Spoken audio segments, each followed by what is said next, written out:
이스라엘아 들어라. 주님의 강한 손이 속박의 사슬을 끊고 고통의 땅 이집트에서 우리를 인도해내신 이날을 잊지 말지니라. 주님은 우리의 하나님이시며 주님은 한 분이시라. 죽은 너희 장자들을 기억하고 너희들을 죽여라. 그들의 하느님도 죽여라.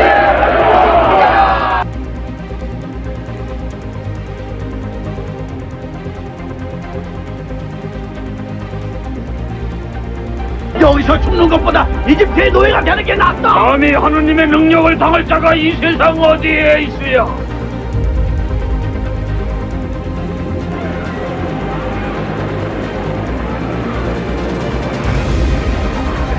주께서 주의 바람을 일으키시매 바다가 그들을 덮으니 주와 같은 자 누구오리까. 영원부터 영원까지 살아계신 우리 하느님이시로다. 몸에서 하나님의 광채가 비칩니다. 나한테 무릎을 꿇지 마라. 이 거룩한 율법에 따라 살지 않는 자는 율법에 따라 죽으리라.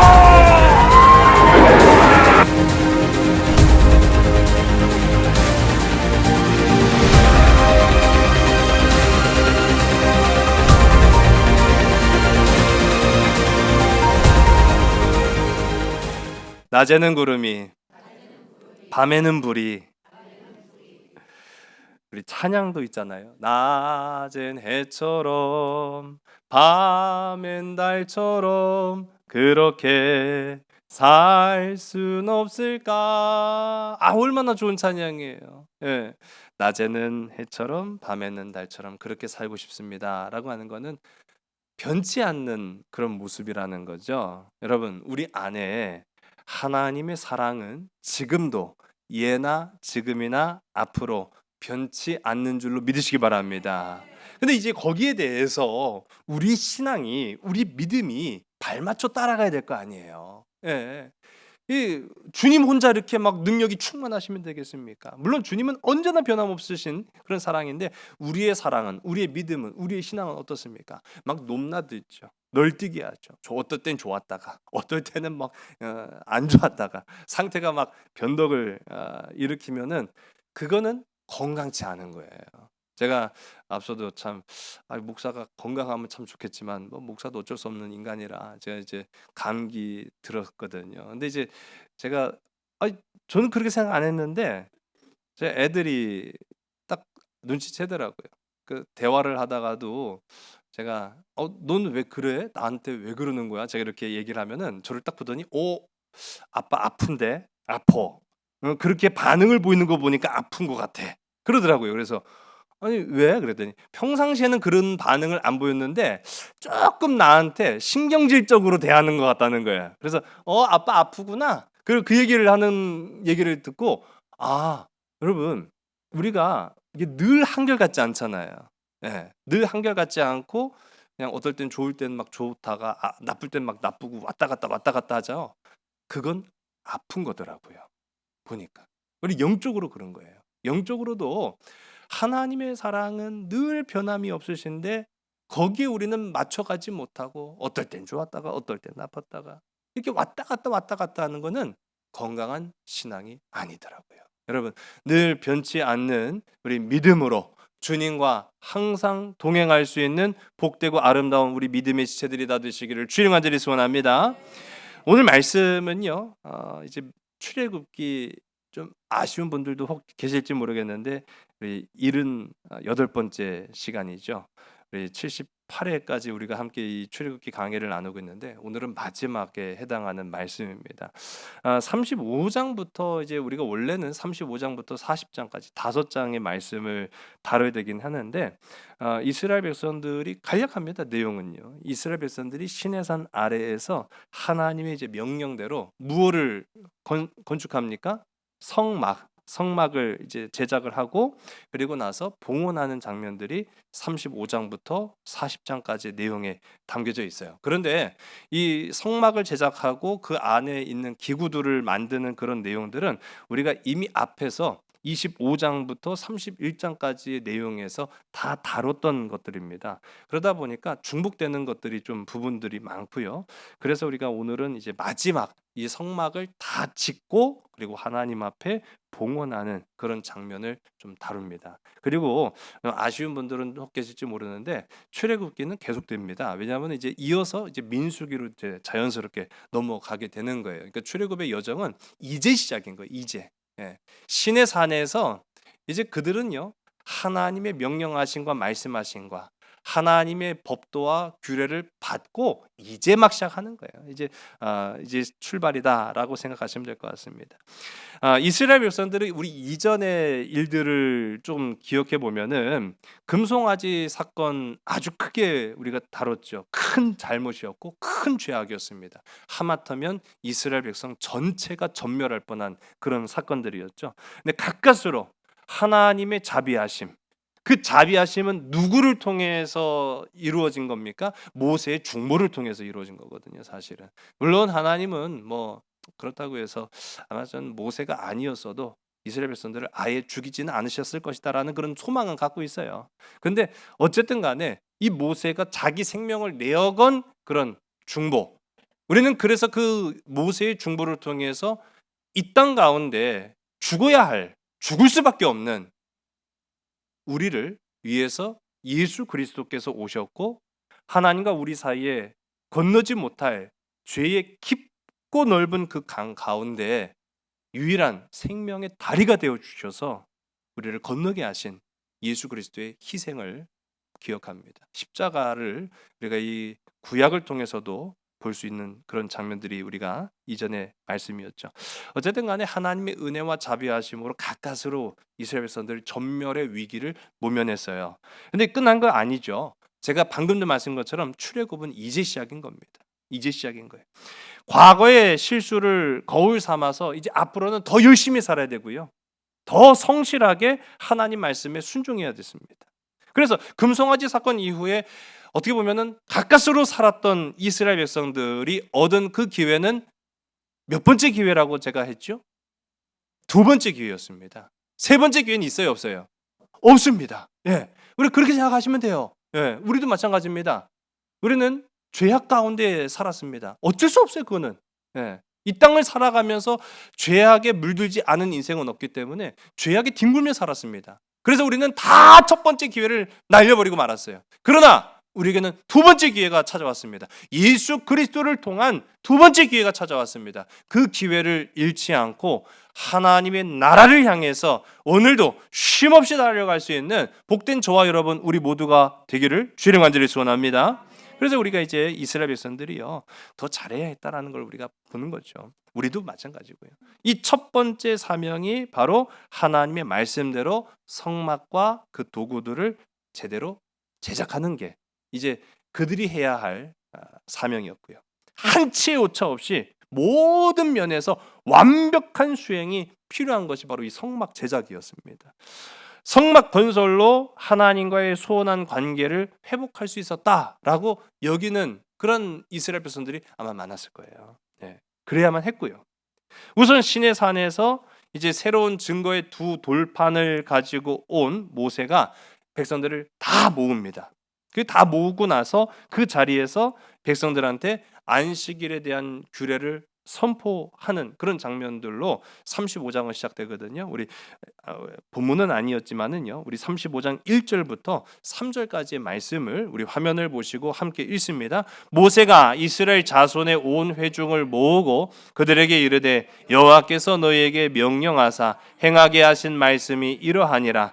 엿새 동안은 일하고 일곱째 날은 너희를 위한 거룩한 날이니 여호와께 엄숙한 안식일이라. 누구든지 이 날에 일하는 자는 죽일지니라. 안식일에는 너희의 모든 처소에도 불도 피우지 말지니라. 아멘.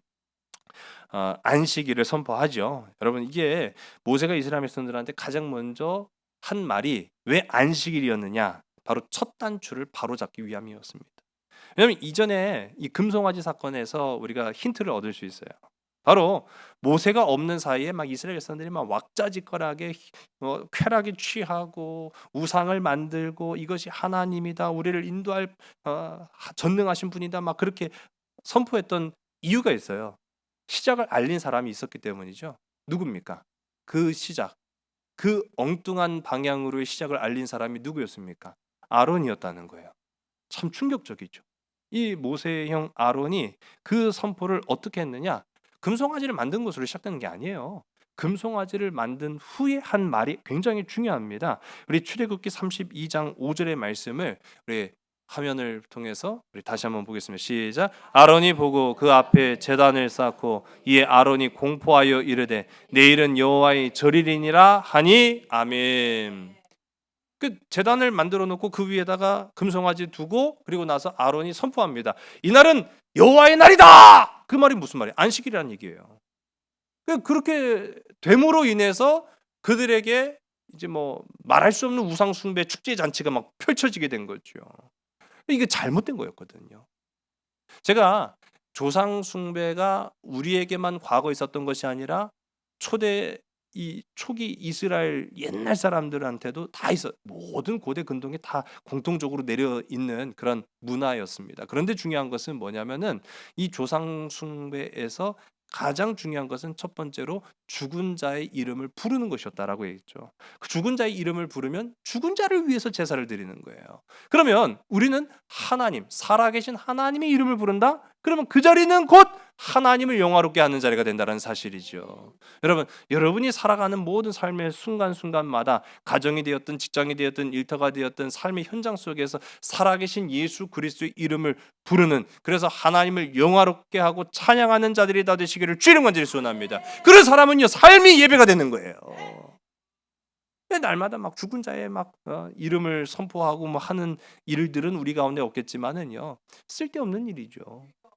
하나님이 보시기에 정말로 추악하고 죄악이 가득한 그런 문제가 있었던 그런 일들.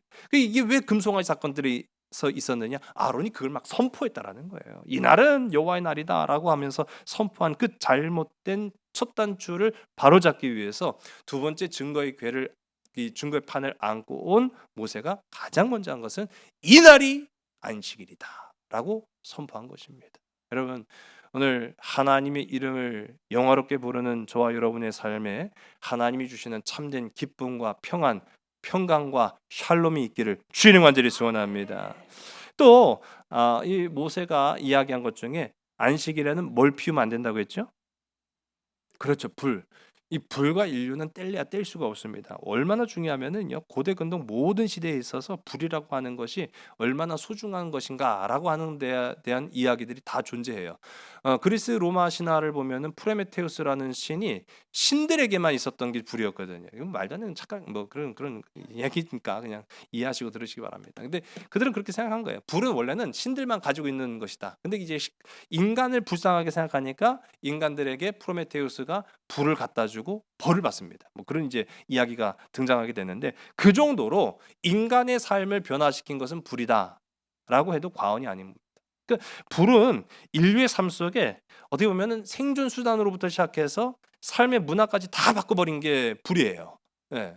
먹는 음식, 여러분, 생으로 먹는 것도 물론 존재는 하지만은 거의 대부분의 음식은 불로 조리합니다. 불이 열이 가해지지 않고서는 맛을 내지 못한다라고 할 수밖에 없죠.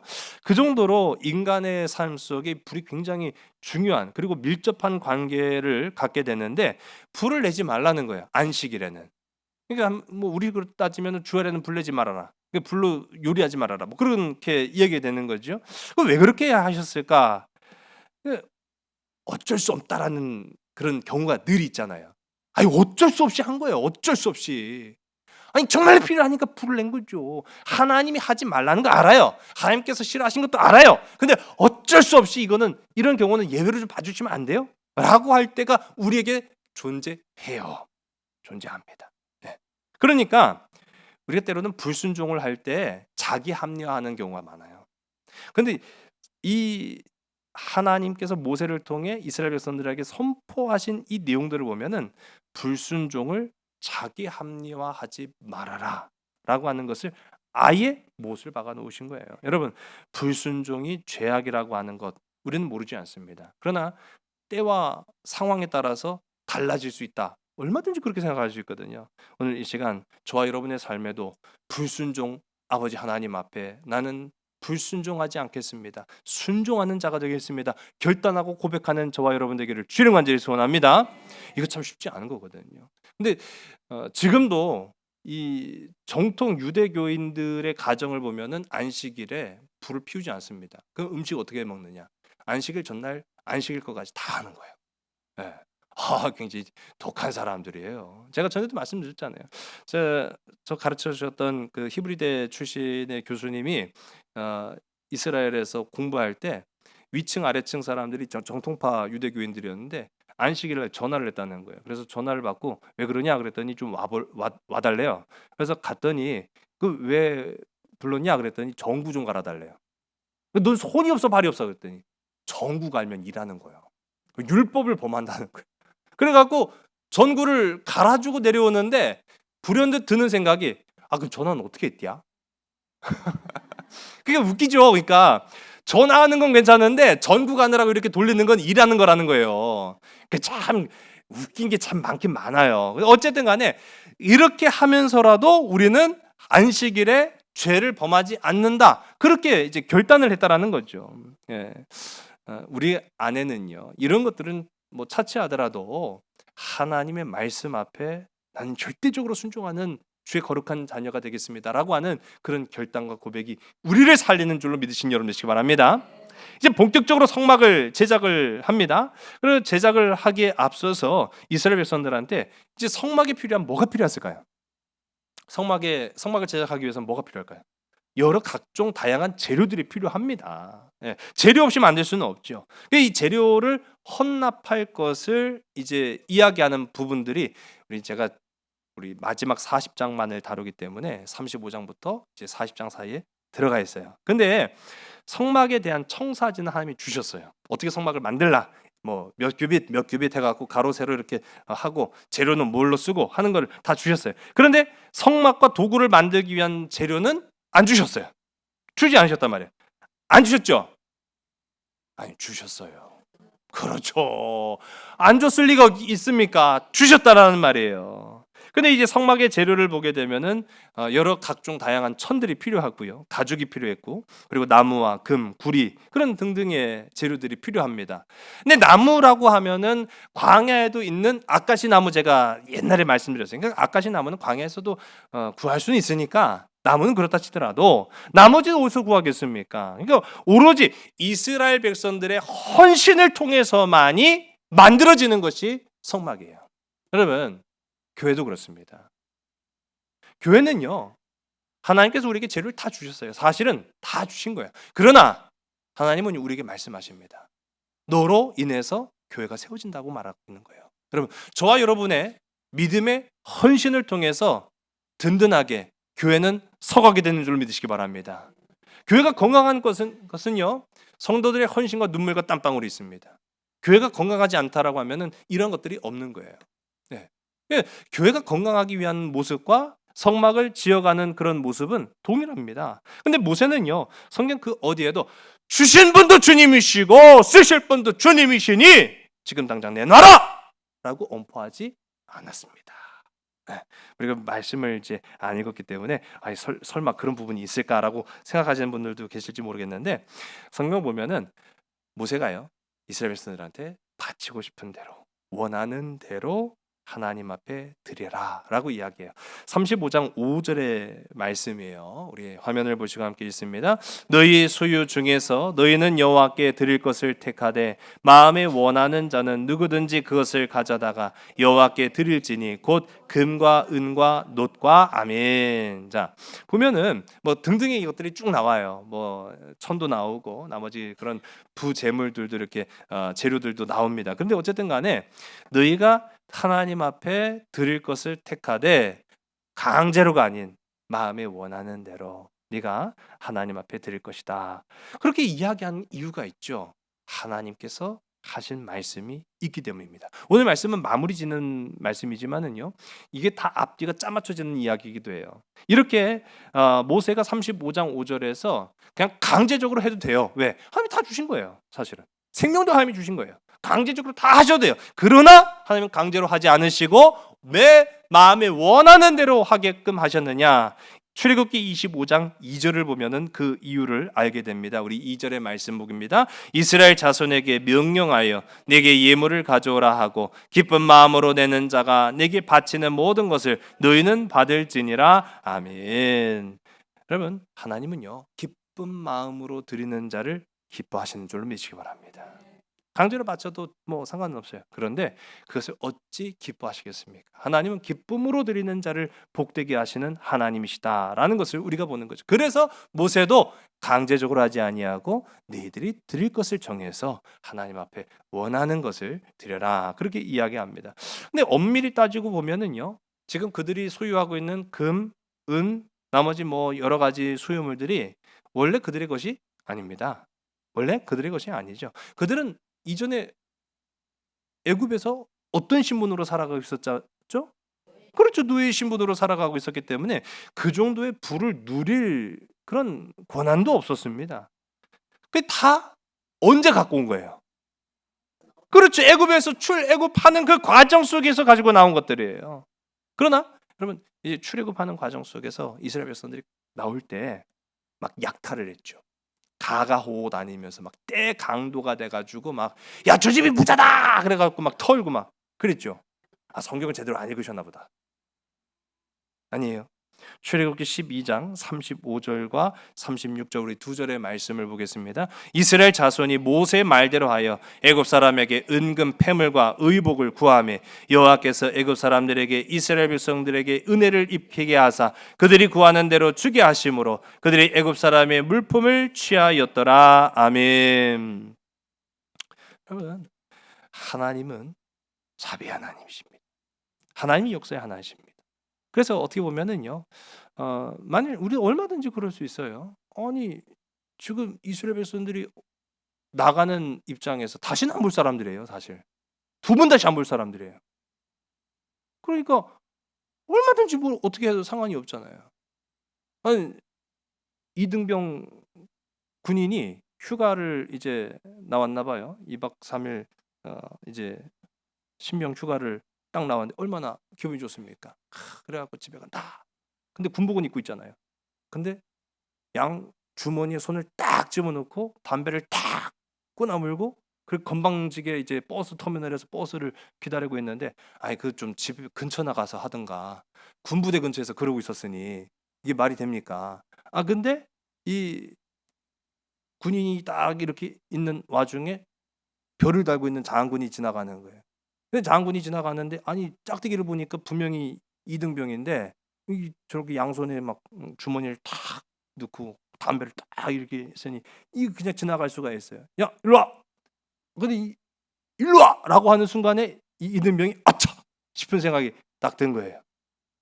갔죠. 안 갈 수는 없으니까. 가긴 들켜서 들키셨구나. 들켜고 가긴 가는데 가면서 이놈이 그래도 머리는 있어요. 뭐를 가렸을까요? 이름표를 가린 거죠. 이름표를 딱 가리고 가갖고 야마! 아니 보니까 이등병 자식이 지금 어디서 짝다리를 짚고 담배를 꼬나물고 있어? 너 어디 중대 어디 소대 누구야? 그렇게 딱 했는데 이 이등병이 좋아하세요? 물은 거예요. 좋아하세요? 내가 널 어떻게 알아 임마? 그랬더니 그 길로 주랭랑을 쳤더라. 이름을 어차피 모를 테니까. 어차피 내가 누군지 모를 테니까. 여러분, 내가 누군지 모르면 아무 상관. 그러니까 이스라엘 백성들이 나가면 다시는 안 볼 사이예요. 나 알아? 모르지. 내가 어떻게 알아? 그럼 막 훔쳐갖고 와도 누가 뭐라고 하겠습니까? 그런데요, 그렇게 하면은 여러분, 이스라엘 백성들은 어떤 백성이 되는 거예요? 도둑놈의 백성이 되는 거예요. 하나님의 백성이 아니라 도둑놈의 백성인 거예요. 나쁜 놈들인 거죠. 떼강도들인 거죠. 그러면 오히려 출애굽의 하나님의 의가 사라지는 겁니다. 근데 하나님은요, 그들의 그 430년간의 노고를 잊지 않으시고 나갈 때 어떻게 하셨습니까? 애굽 사람들의 마음을 은혜로 동하게 하셔서 자발적으로 주게 하신 거예요. 자발적으로 주게 하신 거예요. 여러분, 이게 하나님의 역사하심인 줄로 믿으시기 바랍니다. 그래서 그들이 은금과 폐물과 막 각종 다양한 이 재물들을 소유하면서 출애굽을 한 거죠. 한마디로 말하면 결론적으로 이제 그들이 소유한 모든 것들은 다 그때 획득한 것이지 그들이 원래부터 갖고 있던 건 아니에요. 그런데 하나님께서 야, 이제 내가 너희를 이제 구원하기 위해서 하나님의 성막을 짓고자 하는데 그럼 너희들이 뭔가 좀 해야 될 거 아니냐? 그러면 너희들이 가지고 있는 거를 좀 가져와라. 아니 내가 준 것도 난데 그거 못 줘? 하나님이 강제로 뺏으시겠습니까? 그러면 또 그것도 하나님의 의가 아닌 거죠. 그래서 하나님은요 빼앗지 않으시고 기쁨으로 드리기를 원하시는 거예요. 여러분, 하나님의 일들은 드림에서 하나님의 임재, 강림의 역사가 나타나는 줄로 믿으신 여러분 되시기 바랍니다. 우리 한번 고백해 볼까요? 드림에서 강림으로. 여러분, 하나님 앞에 나의 것을, 그러나 그 나의 것은 내가 원래부터 가지고 있었던 건 아니에요. 하나님이 주신 거죠, 원천적으로 보면은. 그러나 하나님이 주신 그것을 내가 감사함으로 하나님 앞에 기쁨으로 드릴 때 하나님의 임재가 나에게 임하시는 거예요. 그거를 이제 우리가 이 성막을 통해서도 보게 되는 겁니다. 이후에 성막 제작은 아주 순조롭게 진행이 됩니다. 우리가 이전에도 좀 살펴봤지만요, 성막 기술자가 있어요. 부살렐과 누구요? 부살렐과 오홀리압. 예, 이 두 사람을 통해서 하나님이요, 이 두 사람을 통해서 또 많은 사람들에게 지혜와 총명이 부어지게 하시고 성소에 쓸 모든 일들이 하나님의 세운 이 성막 기술자들에 의해서 제작되게끔 하십니다. 자, 물론 부살렐과 오홀리압이 그런 적은 없었지만은 그렇게 생각할 수 있어요.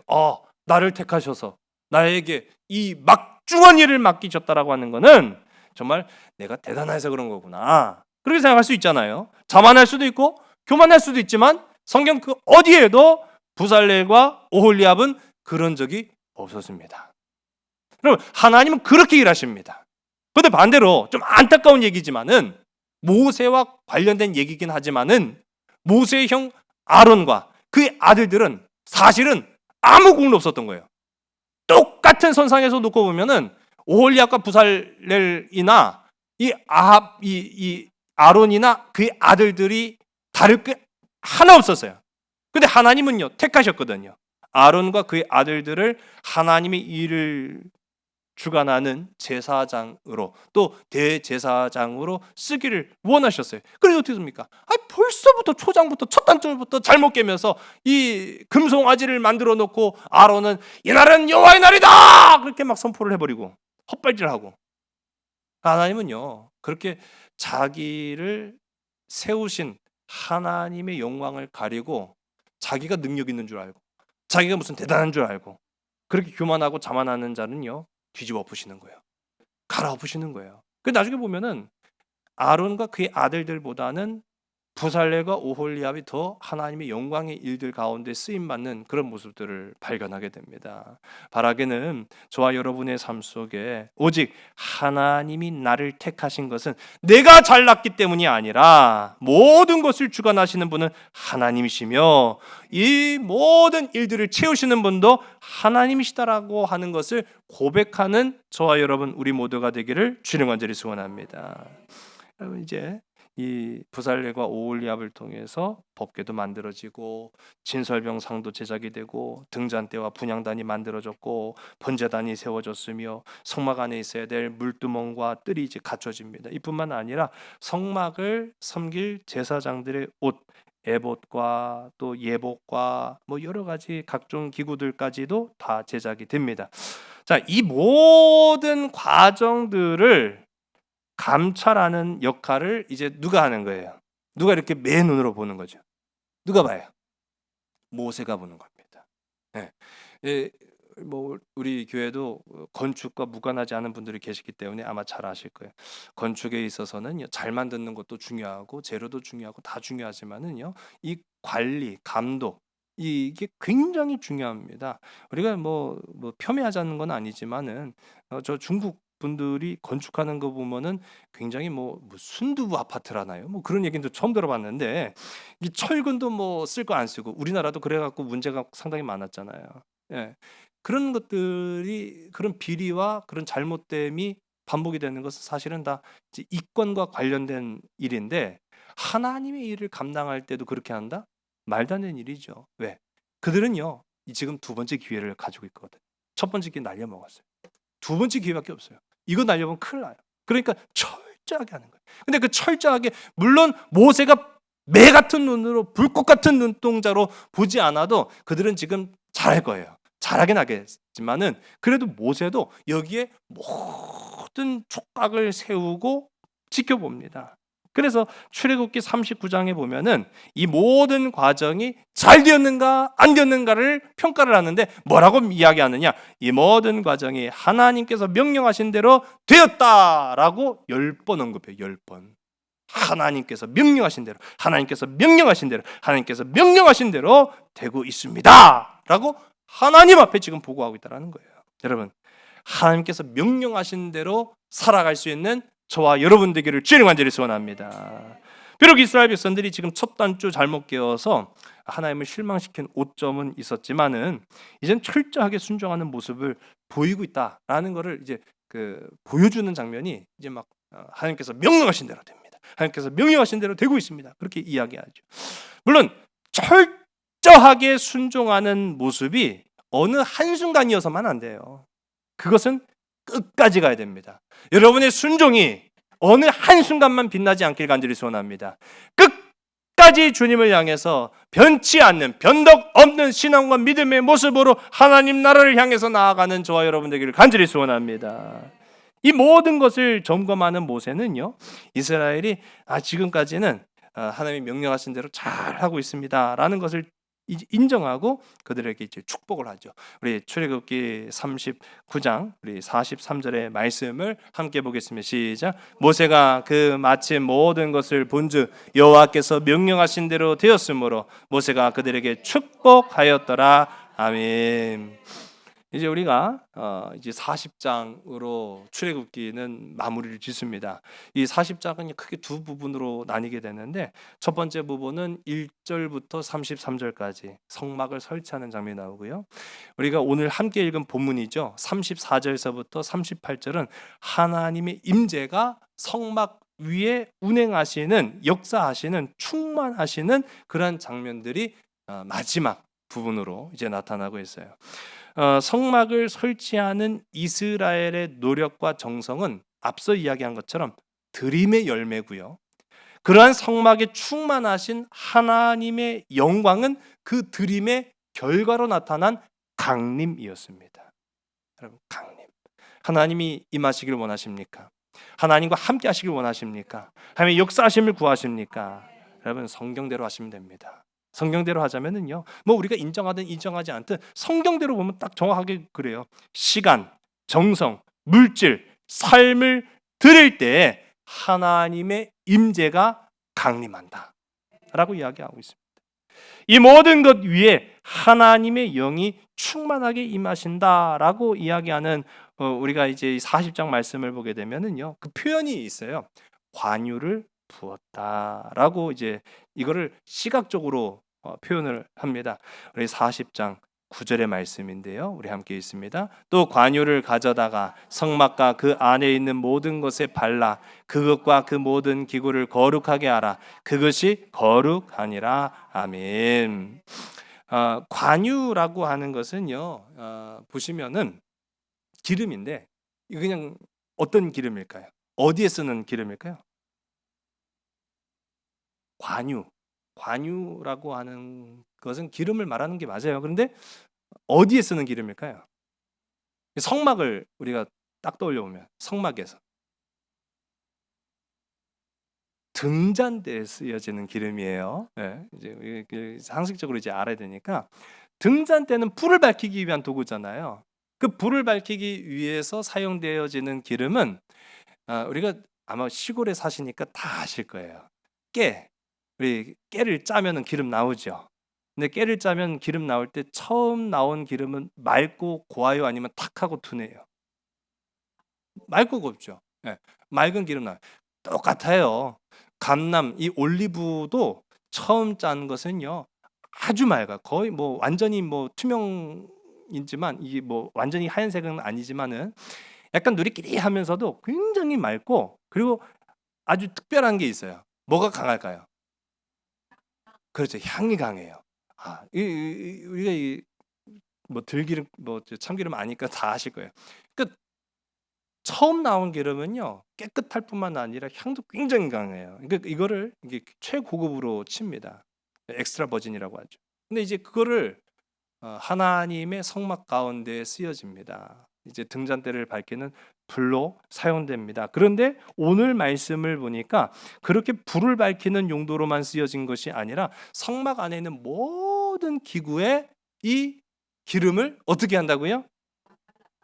발라라, 발라라. 바른 것 같죠? 붓습니다. 바르는 정도가 아니에요. 붓습니다. 그 화면에서 보시면은 막 거의 붓잖아요. 예. 어우, 붓는 게 아깝죠?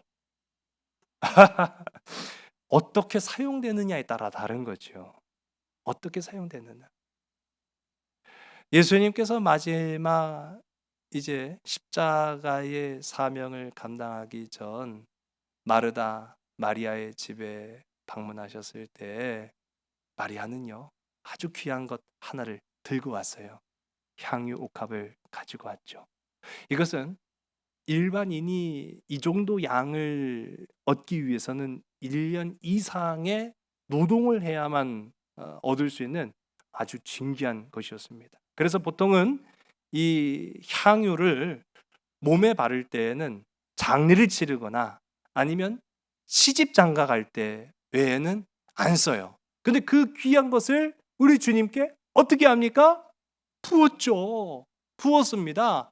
맞습니다. 성경 가운데 표현한 것처럼 발랐다라고 하는 이 말은요, 우리가 사람과 기구를 구별하기 위해서 어떤 건 바르고 어떤 건 부었다 그렇게 표현했지만 똑같은 말이에요. 부은 겁니다. 부은 거예요. 아유, 저 아까운 거를. 제가 아까 전에 들기름 참기름 얘기도 했는데요. 요즘 그 기름에다가 밥 비벼 먹으면 진짜 끝내줘요. 제가 감기 때문에 이 입맛을 잃어가지고 하여튼 달고 짠 거밖에는 못 느껴가지고 그 비벼 먹으면은요. 이 기름을 이 통이 조절이 안 될 때가 있어요. 그래갖고 어쩌다 보면 애들 거 이렇게 기름 부어주는데 막 콸콸콸콸 막 부어줘요. 아빠 그렇게 많이 부으면 어떡해? 그럼 제가 할 변명이 있어야죠. 너를 엄청 사랑하나 봐. 그리고 저 속으로 되게 느끼하겠다 그런 생각을 하는데, 이게 우리가 너무 많이 부으면은 어떤 생각이 당연히 듭니까? 아깝다 그런 생각이 들잖아요. 여러분, 하나님은요 우리를 거룩하게 하실 때 아낌없이 부어주시는 줄로 믿으시기 바랍니다. 성령의 기름을 아낌없이 부어주시는 하나님이십니다. 그 관유를 부었다 발랐다라고 하는 표현은요 아낌없이 붓는 하나님의 사랑, 그 아낌없이 붓는 하나님의 사랑으로 거룩하게 하셨다라는 것을 표현하고 있어요. 예, 우리 12절과 출애굽기 40장 12절과 13절의 말씀을 우리 봅니다. 너는 또 아론과 그 아들들의 회막문으로 데려다가 물로 씻기고 아론에게 거룩한 옷을 입히고 그에게 기름을 부어 거룩하게 하여 그가 내게 제사장의 직분을 행하게 하라. 아멘.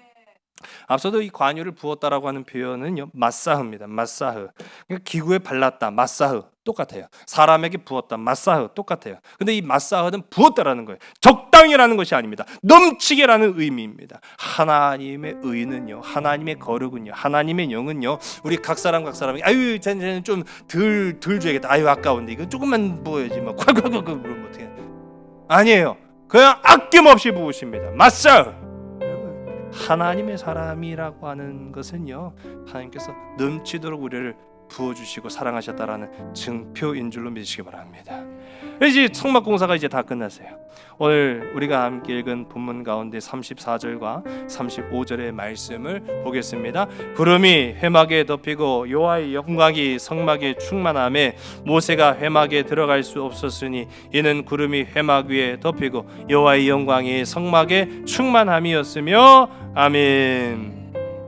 여러분 동사가 이제 다 마무리 지고 보니까요, 하나님의 역사가 막 나타나기 시작하는데 구름이 회막에 덮이고 여호와의 영광이 성막에 충만하게 되었다. 마사흐 부어졌다라는 거예요. 여러분, 이제 한 주일 동안 이 말씀을 여러분의 삶에 적용하시고 살아가시기 바랍니다.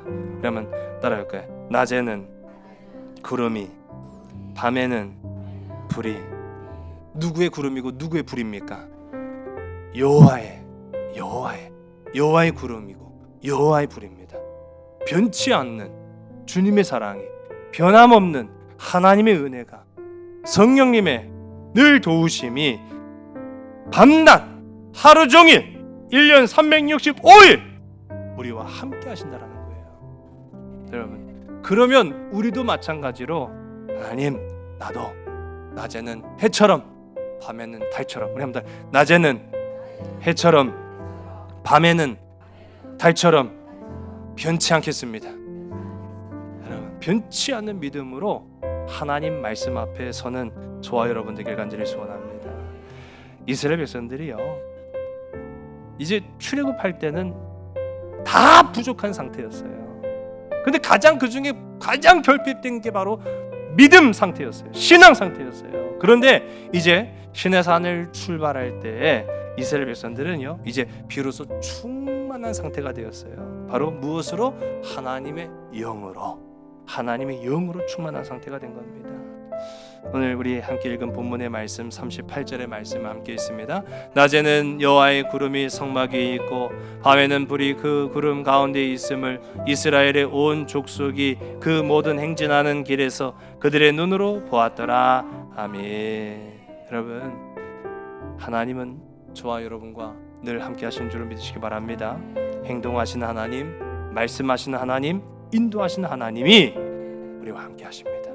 우리도 하나님의 은혜와 사랑에 부응하는 순종함으로, 결단함으로, 간구함으로, 사랑함으로 주님과 항상 함께 나아가는 우리 인생의 걸음들이 다 되시기를 주의 이름 간절히 소원합니다. 기도하시겠습니다. 하나님, 참 감사합니다. 죄 많은 이스라엘 백성들, 부족하고 연약한 그들이 그러나 하나님의 말씀 아래에서 성령의 충만함을 받고 낮에는 구름이 밤에는 불이 보호하신과 같이 이스라엘을 둘러 덮으신 그 크신 은혜와 사랑으로 이제 광야 땅을 향해 나아갑니다. 이제 우리 모든 믿음의 지체들, 우리 삼손 가족들도 낮에는 구름이 밤에는 불이 우리를 덮으사 세상으로 향할 때 우리의 걸음 떨리지 않게 하여 주시옵소서. 우리의 두려운 마음이 담대함으로 변하게 하여 주시옵소서. 견고한 신앙과 믿음으로 하나님을 더욱 기쁘시게 하는 믿음의 백성들 다 되어서 저들의 삶의 모든 순간순간마다 복 주시는 하나님의 역사하심이, 은혜 주시는 하나님의 결실하심이 우리가 주님께 드린 것보다 더 많은 것으로 열매 맺는 자들이 다 되게 인도하여 주시옵소서. 영육의 강건함으로 채우시는 살아계신 예수 그리스도의 이름으로 감사하며 간절히 기도드리사옵나이다. 아멘. 주께서 주의 바람을 일으키시며 바다가 그들을 덮으니 그와 같은 자 누구오리까? 영원부터 영원까지 살아계신 우리 하느님이시로다. 만군의 주님께서 우리를 위해 싸워주시리라. 전능하신 그분의 선견을 보라.